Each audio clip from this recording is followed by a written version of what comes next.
আসসালামু আলাইকুম। আশা করছি সকলে বেশ ভালো আছো। আজকের 17 নম্বর এপিসোডে সকলকে স্বাগত। আজকের ঘটনাটি হলো কালো জাদু সংক্রান্ত ঘটনা।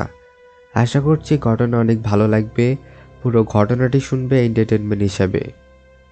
তোমরা যদি তোমাদের ঘটনা পাঠাতে চাও তাহলে মেইল করো artonath9@gmail.com। চাইলে ফেসবুক পেজের ইনবক্সেও পাঠাতে পারো। দুটো ঠিকানাই পেয়ে যাবে ডেসক্রিপশনে। তার আগে চ্যানেলটাকে সাবস্ক্রাইব করো, ভিডিওতে একটা লাইক করে দাও। চলে যাচ্ছি আজকের ঘটনাতে। ঘটনাটি যেমন শুনেছি ঠিক সেইভাবেই বলার চেষ্টা করছি। সালটা 2009 সাল, মাসটা হলো জুলাই মাস। আমার বাবা একজন হুজুর মানুষ, 5 ওয়াক্ত নামাজ সহ ইসলাম অনুযায়ী চলার চেষ্টা করেন। তিনি চাইলেন একটা মহিলা মাদ্রাসা দিবেন, কারণ আমাদের গ্রাম সহ আশেপাশের গ্রামগুলোতে কোনো মহিলা মাদ্রাসা নেই। মাদ্রাসার কাজ শুরু করা হলো, এক পর্যায়ে কাজও শেষ হয়ে গেল। মাদ্রাসার সামনে ছিল একটি গাছ, গাছটার নাম ছিল আগর গাছ। একদিন রাতে দেখলাম দুজন লোক ওই গাছের কাছে কিছু একটা করছে। আমি সেদিন আর গুরুত্ব দিলাম না, তাদের মধ্যে একজনকে চিনতাম। তার 2-1 দিন পর থেকে আমার বাবাকে দেখে একটু অস্বস্তি বোধ করছিলাম। মাঝে মাঝে চিৎকার দিয়ে অজ্ঞান হয়ে যেত, কিছু না বলতেই রেগে যেত, নামাজ পড়তেও চাইতো না, মাঝে মাঝে অস্বাভাবিক আচরণ করত। একদিন তাকে ডাক্তারের কাছে নিয়ে যাই। ডাক্তার বললেন তেমন কোনো সমস্যা নেই, ওষুধ দিচ্ছি, খুব দ্রুত সুস্থ হয়ে যাবেন। তারপর বাবাকে নিয়ে বাসায় আসি, কিন্তু বাবার এই অস্বাভাবিক আচরণ গ্রামে প্রায় ছড়িয়ে যায়। এই জন্য প্রতিদিন প্রায় 2-1 জন করে বাবাকে দেখতে আসেন। একদিন এক আন্টি বাবার জন্য কলা নিয়ে আসেন। এমন সময় হঠাৎ করে বাবা তার হাত থেকে কলাগুলো নিয়ে খাওয়া শুরু করলেন। সবাই তার আচরণ দেখে এক নজরে তাকিয়ে রইল। এভাবে আস্তে আস্তে সব কলা তিনি খেয়ে ফেললেন। আবার একদিন মসজিদের হুজুর বাবাকে দেখতে আসেন। হুজুর নাকি বাবার ছোটবেলার বন্ধু, সেটা সেই দিনই জানলাম। হুজুর বললেন তোমার বাবার কাছে নিয়ে চলো। দুর্ভাগ্যজনক তখন বাবা ঘুমাচ্ছিলেন। আমি বললাম বাবা তো ঘুমাচ্ছে। তিনি বললেন আমি একবার তোমার বাবাকে দেখিয়েই চলে যাব। এরপর হুজুরকে নিয়ে গেলাম আব্বুর রুমে। হুজুর যাওয়ার পর বাবাকে দেখে তার চোখগুলো বড় বড় হয়ে গেল। তারপর বাইরে এসে আমার বড় ভাইকে বললেন আজকে এশার নামাজ মসজিদে পড়বে। ভাই বলল ঠিক আছে হুজুর। এরপর হুজুর চলে যান।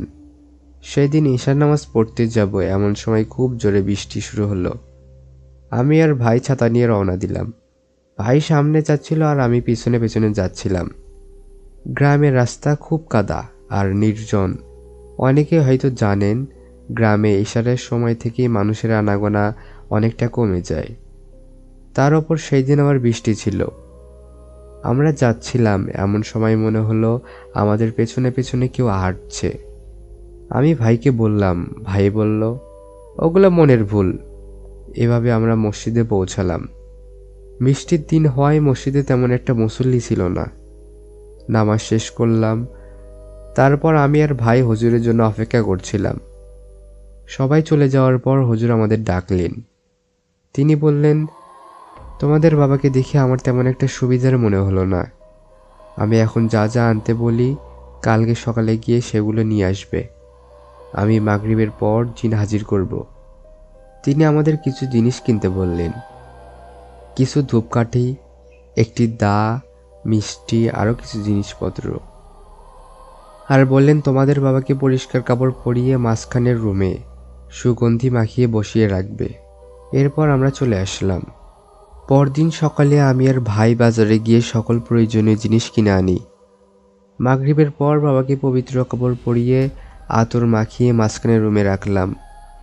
একটু পর হুজুর আসলেন, তার সাথে একজন বয়স্ক বুড়ো লোকও ছিল। দুজন বাবার পাশে বসলেন। হুজুর বললেন সেই জিনিসগুলো নিয়ে এসো। আনার পর হুজুর দা দিয়ে তার সামনে একটি দাগ কাটলেন। এরপর সেই বুড়ো লোকটিকে আতর মাখিয়ে ওই গোলের মধ্যে বসালেন। এরপর আকরবাতিগুলো জ্বালালেন। পুরো ঘর ধোঁয়াময় হয়ে গেল। এরপর হুজুর জিন হাজির করার দোয়া পড়তে থাকলেন।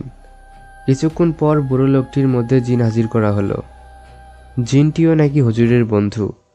হাজির হয়ে হুজুরকে সালাম দিল, আসসালামু আলাইকুম, কেমন আছেন হুজুর? হুজুর বললেন ওয়ালাইকুম আসসালাম, আলহামদুলিল্লাহ ভালো আছি, তুমি কেমন আছো?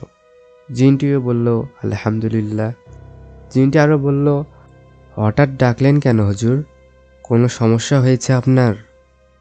হুজুর বললেন, তোমার সামনে যে লোকটি আছে, এই লোকটি কিছুদিন হলো অস্বাভাবিক আচরণ করছে।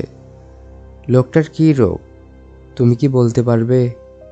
জিনটি বলল, এদের পুরো পরিবারকে কালো জাদু করা হয়েছে। এই বাড়ি এবং মাদ্রাসা সহ মোট 3টি বান মারা হয়েছে।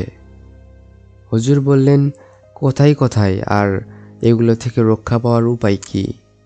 জিনটি বলল, মাদ্রাসার সামনে যে আগর গাছটি আছে সেটি আস্তে আস্তে মরে যাবে, মানুষেরও ক্ষতি হবে।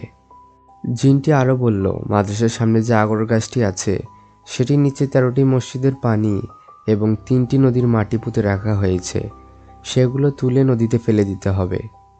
মাদ্রাসার প্রবেশের গেটের 2 পাশে 2টি তাবিজ ঝুলানো আছে, যেন কেউ মাদ্রাসায় থাকতে না পারে। আর তৃতীয়ত, বাড়ির উঠানের মধ্যে একটি তাবিজ পুঁতে রাখা হয়েছে, সেটিও তুলে ওই 2টি তাবিজ সহ সব কিছু নদীতে ফেলে দিতে হবে। তাহলে আল্লাহ তাআলার রহমতে আর কোনো সমস্যা হবে না। হুজুর বললেন, কে এই কাজগুলো করেছে বলা যাবে? জিনটি বলল, না হুজুর, তা বলা যাবে না, তবে পরিচিত কেউ করেছে। আমি তখনই বুঝতে পারলাম যে কে কাজটি করেছে। হুজুর বললেন, কালো জাদু করার কারণ কি? জিনটি বলল, মাদ্রাসা দেওয়ার কারণে হিংসা হয়েছে কারো, সেই জন্য। এরপর হুজুর জিনটিকে মিষ্টি খেতে দেন। জিনটি মিষ্টি খেয়ে চলে যায়। তারপর হুজুর বললেন, শুনলেই তো কি কি করতে হবে, কাজগুলো ঠিকমতো করো, তাহলে আল্লাহ তাআলার রহমতে কোনো সমস্যা হবে না। এই ছিল আজকের ঘটনা। আশা করছি ঘটনাটি তোমাদের অনেক ভালো লেগেছে। তোমাদের নিজেদেরও যদি এমন কোনো ঘটনা বা অভিজ্ঞতা থেকে থাকে তাহলে পাঠাতে পারো। 2টো ঠিকানায় পেয়ে যাবে ডেসক্রিপশনে। কালো জাদুর মতো নগণ্য ও শিরকি কাজ কোনো প্রকৃত মুসলমানের দ্বারা করা সম্ভব নয়। তাই সকলের উদ্দেশ্যে বলবো, কেউ এই কালো জাদুর আশ্রয় নেবে না। কালো জাদুর আশ্রয় নেওয়া মানে নিজেকে ক্ষতির মধ্যে ঠেলে দেওয়া। আজকে এই পর্যন্তই, আবার দেখা হবে খুব শিগগিরই ইনশাআল্লাহ। ততক্ষণ পর্যন্ত সকলে ভালো থাকবে। আল্লাহ হাফেজ।